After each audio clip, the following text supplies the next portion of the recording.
You're an angel, sweetheart. Bagay nga siguro tayo. You're an angel and I'm a devil. Dagdag na salita nito. Perhaps, but you know what makes you stand out from all devils? Tiningnan niya ulit ako bago umiling. You're a devil with a heart. That makes you a good devil. I wink at him na nahihiya na naman sa aking papurit. Oh no, not to mention the handsomeness of them all. And he pouted like a child. Bias ka, mahal ha? Mahal mo lang talaga ako eh. Che, hindi mo alam na mabait ka. Tingnan mo nga, ang mga tao sa paligid mo. Lahat sila humahanga sa'yo. Lahat sila bilib sa'yo. At lahat sila mababait sa'yo dahil ganun ka rin sa kanila. Nagkamot ito sa ulo na para bang sumusuko na lang. Okay. Basta, Albert, pag sa tingin mo ay hindi ka mabuting tao, tumingin ka lang sa paligid mo, makikita mo lahat sila ay mahal ka. Mahal ka dahil mabuti kang tao. Huwag mong kalilimutan yan, ha? Why are you so good to me, despite the pain you suffered in my hands, Athena? Albert naman, mahal nga kasi kita, okay? Huwag pa ulit-ulit, ha? Nakakainis na, biro ko, at ngumiti lang ito ng tipid. Tulog na tayo, ayan ito. Tumango ako at humikap. Binuhat niya ako dahan-dahan at nilapag sa kama. Kinumutan niya muna ako hanggang dibdib bago ito umikot sa kabila at nahiga rin. Pumaloob ito sa comforter na ginagamit ko. I like this, wika ko. Like what? I like the talking. Magana sa pakiramdam na nag-uusap tayo ng ganito, Albert. Turan ko at hinila niya ako palapit at pinaunan sa kanyang braso. Me too, nakakahinga na ako ng maayos ngayon, Athena. Ang mga nakaraang araw ay mahirap para sa akin. Paulit-ulit na pumapasok sa utak ko ang ginawa ko sa iyo at paulit-ulit din akong nagsisisi. Hindi ako halos makahinga ni ang makita ka ay napakasakit sa akin, but I'm glad. You are a strong woman and you never give up on me. He kissed me at the forehead. I won't, Albert, I answered as I kissed his chest. Good night, sweetheart. Good night. You sure we're not going to make love? I really hope he'll change his mind. Sweetheart, don't push your luck. I just gave you a traumatic experience and you're asking what from me now? Parang hindi pa ito makapaniwala sa akin. Exactly my point. I want you to erase that experience and make a new one. Suminghap ito sa akin. His eyes show compassion and love and desire. I want to, but not now. Hindi ako sigurado sa sarili ko.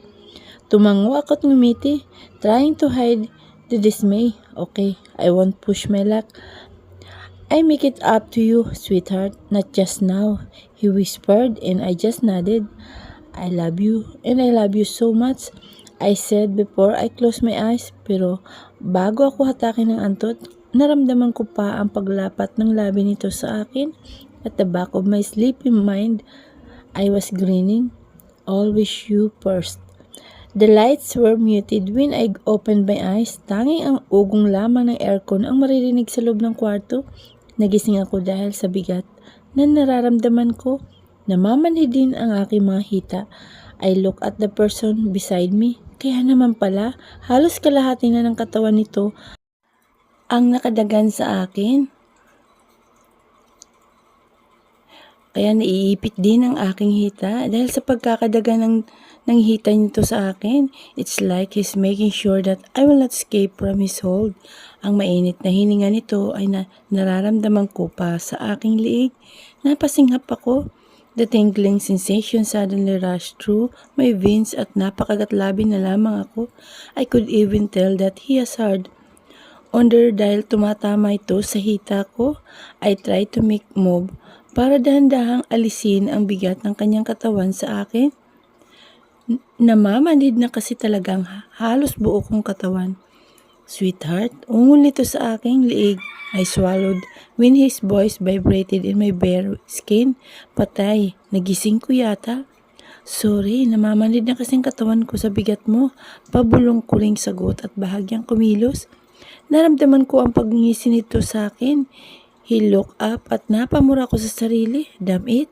Kahit din ang ilaw sa loob ng kwarto, kapansin-pansin pa rin talaga ang kagwapuhan nito. How could be? So gorgeous even in his unholy hour. Sorry kung nagising kita. Ang sabi ko, ngumisi lang din ito at bahagyang bumuntong hininga. Yeah, but I think you deserve him more. He noted at tumingin sa ibaba. Nanlaki ang mata ko. Albert, saway ko. Mahinang humalakhak ito at nabigla ko nang hinila niya ako papunta sa harap niya. Nasa ibabaw niya ako and our eyes lock up with each other. You can lay down here above me para hindi ka mamanhid. Pero mabigat ako Albert. Ngumuso ito. Hindi ka mabigat. Mas mabigat pa ang isang sako ng bigas kesa sa'yo. And besides, I want to feel your weight on me, sweetheart. Okay, sagot ko kahit alanganin. 3:00 pa lang, let's sleep again. Hinalikan nito ang aking noo at bagya pang tinapik-tapik ang aking likod. Inangat ko ang tingin sa kanya at napapikit na ito. Seriously, makakatulog kaya ito na ganito ang posisyon namin?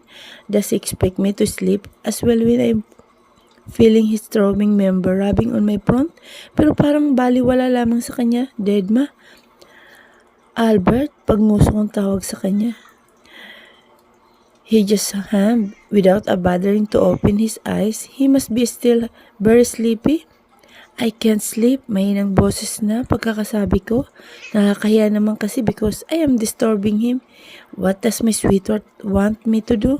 Malambing nitong tugon at mas lalo lamang akong napabusangot. Hinagod niya ang aking likuran na sobrang babaw na halos hanging dumadaan lamang. Sing for me, please. I bite my lips. I miss him singing. He has his soothing voice that could sweep you off your feet. He has everything any woman could wish for a man, and I'm so lucky he's mine, despite the fact that he has a dark side, that he someday or somehow will pack up a man. I'm still proud of having him in my life. He reached for me as he can't kiss my forehead before he cleared his throat. What would I do without your smart mouth? Drawing me in, you're kicking me out. You got my head spinning, no kidding. I can pin you down. What's going on in a beautiful mind? I'm on your magical mystery ride, and I'm so dizzy, don't know what hit me, but I'll be alright. My head underwater, but I'm breathing me fine. Crazy out of my mind. Napangiti ako sa pinili nitong kantahin. His voice just give me shiver down my spines. Kahit namamaus at pumipiyok ito at bahagi ay patuloy pa rin ito sa pagkanta ng mahina at malumanay. He keeps stroking my back and down lightly. He kissed my forehead again before he proceeded singing his lullaby for me. 'Cause all of me loves all of you. Love your curves and all your edges, all your perfect imperfection. Give it all to me. I'll give you my all to you. You're my end and my beginning. Even when I lost, I'm winning. 'Cause I give you all of me, and you give me all of me. Pinagmamasdan ko lamang ito habang kumakanta ng nakapikit. Itinukod ko ang aking baba sa matigas itong dibdib. Huminto ito at tingning na ako. Close your eyes, sweetheart. I smiled. Sorry, just can't help but to be captivated by your voice, Albert. I think you just gotten yourself a fan. He grinned widely. Since you are my fan now, I'm asking you to close your eyes and sleep. Napanguso ako, he's so bossy ever since the world began. Tinagilid ko ang ulo ko at itinapat ang tenga ko sa dibdib nito. Narinig ko pa ang bilis ng tibok ng puso nito.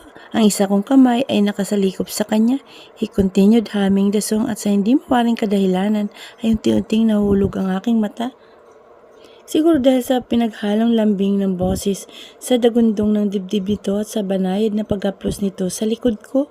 So magical ended. Naghikab ako at unti-unting pumikit. Nag-inat ako at pagkagising ko sa umaga, Nakatihayan na ako at wala na ring Albert akong nagisnan. Where did he go? Luminga lang ako at pinakinggang mabuti ang paligid. Walang kalustos akong narinig. Ibig sabihin ako lang talagang mag-isa sa kwarto. Biglang binalot ng lungkot ang aking puso. I was hoping I see him first thing in the morning. Last night was one of the sweetest nights I've ever felt. Albert has a soft spot. May lambing din itong nakatago sa katawan. His natural charmer. Hindi lang talaga siguro ito aware na may ganun siyang katangian sa sarili. He may have dark sides, but he has bright sides as well. I still have questions in my mind though. There are still issues that needed to be resolved, and there are doubts that I needed some answers. Just like why he is protecting Christine that much na siya pinag-uugatan ng away namin, kung bakit nito palaging sinasabi na kailangan ni Christine ang tulong nito. And that Jessica's girl, I think Albert knows what Jessica's agenda is, or maybe I'm just thinking too much. I think I'm getting paranoid, pero sa ngayon ayoko munang ipilit. I don't want to spoil the moments we are having right now. These moments are already treasuring to remember. Bigla akong hinila ang kumot hanggang sa liig nang pumihit ang siradura ng pinto. Baka makita ng kung sino man ang pasako na ilang araw ko nang tinatago. Pero ang bagong paligo na si Albert ang bumungad sa aking paningin. May dala itong tray na may breakfast set. Breakfast in bed. I pursed my lips so that I could hide the smile on my face. Good morning, sweetheart. Breakfast in bed. He smiled sweetly at pakiramdam ko, nahulog ang puso ko sa ngiti niyang yun. Oh, what I give to see his smile more open. Napangitan na rin ako dahil hindi ko na mapigilan. Kinikilig ako sa mga gestures niya sa akin. See, Albert, you are romantic. Umayos ako ng upo at sumandal sa headboard ng aking kama. Tinanggal ko ang kumot at nakabalot sa aking katawan at inilagay sa gilid nilapag nito ang tray sa aking lap. Thank you, Albert. Kumain ka na ba? He shook his head. Sa sinlungan na lamang ako kakain. May darating na buyers from Surigao. I have to be there. Sinamahan ko na rin si Mama sa pag-breakfast niya, so take your time, sweetheart. Inipit nito sa aking tengang takas na buhok sa aking mukha. I pouted. Sana sabay tayong kumain. That would be overwhelming. Another moment to be treasured from him. He sighed at nahalata kong hindi ako nito mapagbibigyan. Okay, umayos ka na, Athena. Sumusobra ka na. He kissed me at the forehead. I need to go, sweetheart, please. Finish your food. I would be delighted if you do so. Tipid akong tumango sa kanya. Tumayo na ito at lumabas na sa silid. Why I'm suddenly sad? I'm being clingy, I guess. Nakatunghay lamang ako sa pagkain nasa harapan ko. Fried rice, sunny side up eggs, sausage and bacon at isang basong fresh milk. I lost appetite. Tumunog ang phone ko kaya nilapag ko muna sa side table ang pagkain. Nasa loob kasi ng aking bag ang phone at kailangan ko pang tumayo para sagutin yun. Medyo na-excite akong sagutin ang tawag when I realized it's coming from my sister. Na-miss ko ito bigla. Hello, ate. Bunso, si Shai. Good morning dyan, namimiss na kita. Ako rin, ate, kumusta ka na dyan? I'm fine, Tinay, may sasabihin ako sa'yo. Biglang nagseryoso ang tono nito. Inayos ko na ang papeles mo, baka sa January or February makukuha na kita. Dagdag imporma nito. My jaw dropped. I was bewildered by her statement. Ate, seryoso ka? Ayokong tumira dyan, ate. Alam mo naman yun, di ba? I've been refusing your offer for 2 years now. I'll stay firm on my decision. I'm not leaving Philippines no matter what. Nairita ako agad. Wala na. Nasira na ng tuluyan ang umaga ko. Hindi ako alis ng Pinas lalo na ngayon. I can't leave Albert. Tinay, you're the only family that I have. Hindi mo na ba mahal ang ate? Bigla itong humikbi. Natahimik ako. I love you, ate, and you know it. Then, don't refuse me.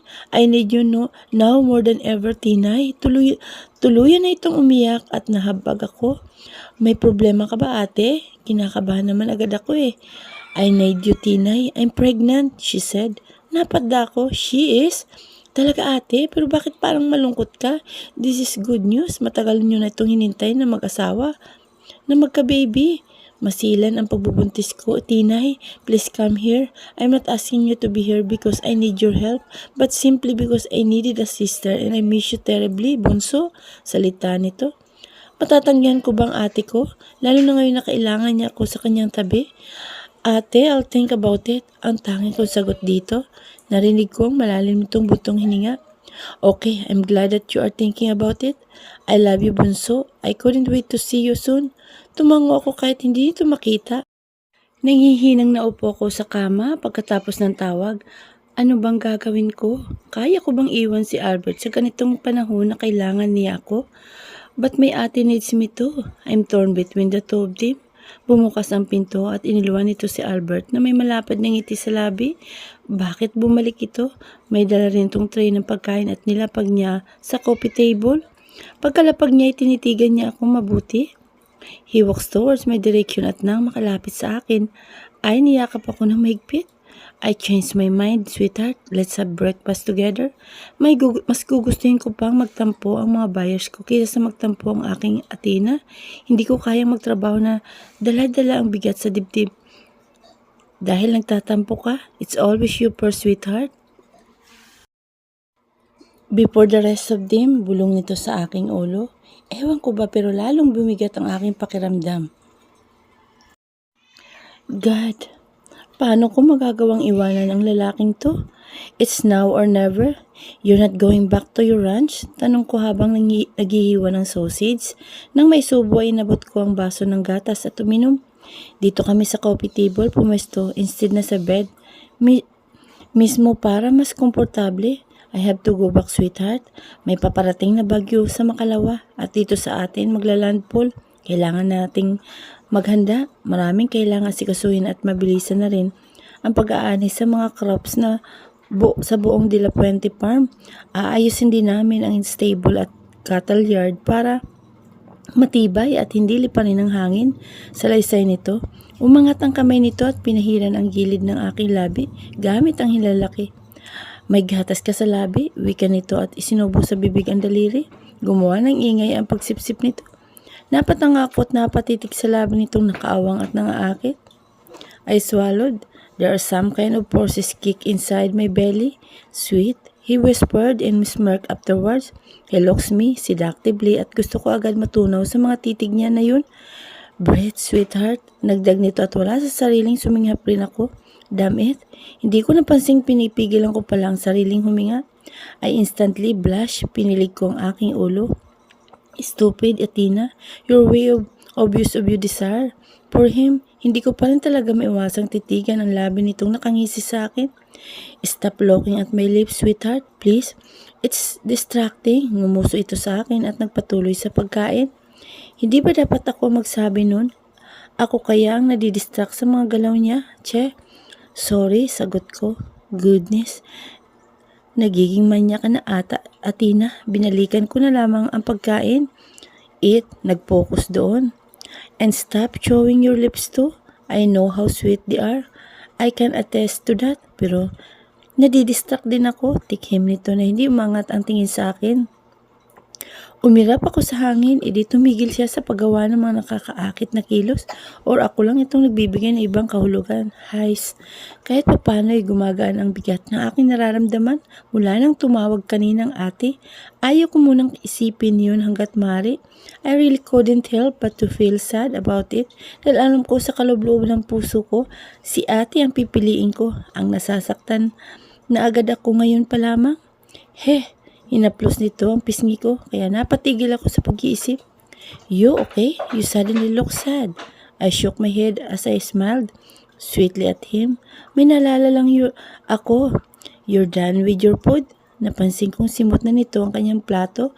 Patuloy pa rin ito sa paghaplos sa pisngi ko ng banayad at parang gusto kong pumikit. I hope you're not thinking about that. Bakas ang pait sa boses nito. Naging bigo agad ang ekspresyon ng kanyang mukha na kanina lamang ay masaya at nangaakit pa. Thinking about what? Oh no, he's referring about that night. Agad akong tumayo para lumapit sa kanya at walang pag-alinlangang umupo ako sa kanyang kandungan. I'm not thinking about that, Albert, at kahit naman isipin ko yun ay hindi na ako nasasaktan o nagagalit sa iyo. Lumipas na yun. Mas masaya na ako ngayon dahil magkasama pa rin tayo at higit sa lahat, okay na tayong dalawa. Pinalandas ko ang aking mga kamay sa kanyang malagong buhok. Kay lambot talaga ng buhok nito. He kissed my chin and he used his forefinger to raise it up. Then what were you thinking that made you sad? I sigh. Tumawag kasi si ate kanina. Nung pagkalabas mo, wala lang naman. Namimiss lang namin ang isa't isa. Siyempre, hindi ko pa maatim na sabihin sa kanya ang totoong pinag-usapan namin ng ate ko. Hindi ko kaya na malungkot na naman ito. Hinadid at inipit ng buhok na tumabing sa aking muka. Alright, sana lang wag nitong hilingin na mangibang bansa ka at doon ka na tumira. Athena, hindi ko kayang mawala ka. I could hardly imagine my life without you. It would be like living for nothing. I would be lifeless. Munti ka na kitang maiwala sa buhay ko dahil sa ginawa ko sa iyo. I don't want to feel the pain again from being apart from you. Tinitigan ko ang malamlam nito mga mata at umiling. My poor boy, I'm not going anywhere without you, Albert. I stay where you are. I always will. Promise.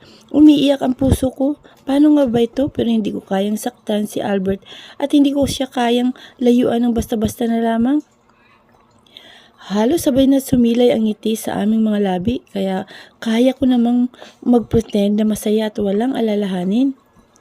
With Albert by my side, I realize it's easy to find happiness in this world because he is my complete meaning of happiness. Isang mahigpit na yakap lamang ang ginawad namin sa isa't isa. Maya-maya lang ay nagpaalam na ito at naisipan ng umalis ng mansyon at bumalik sa rancho. Mukha ngang marami pa itong gagawin at naghintay lamang ng instructions ng mga tauhan nito dahil panay ang ring ng po nito kanina pa. Kinahaponan ay nakatanggap ang senyora ng tawag mula sa rancho. Nagkakaproblema daw sila dahil sa pagkasira ng bakod na naghiwalay sa mga cattles. Marami pa daw ang nawawala at hindi pa mahanap. Si Albert po, senyora, medyo nag-alala ko dahil unti-unti nang kumakalat ang dilim at bumubuhos na rin ang ulan. He's supposed to be here by now. Sa log house na lamang daw ito magpapahinga, Tinay. Nako, huwag kang mag-alala.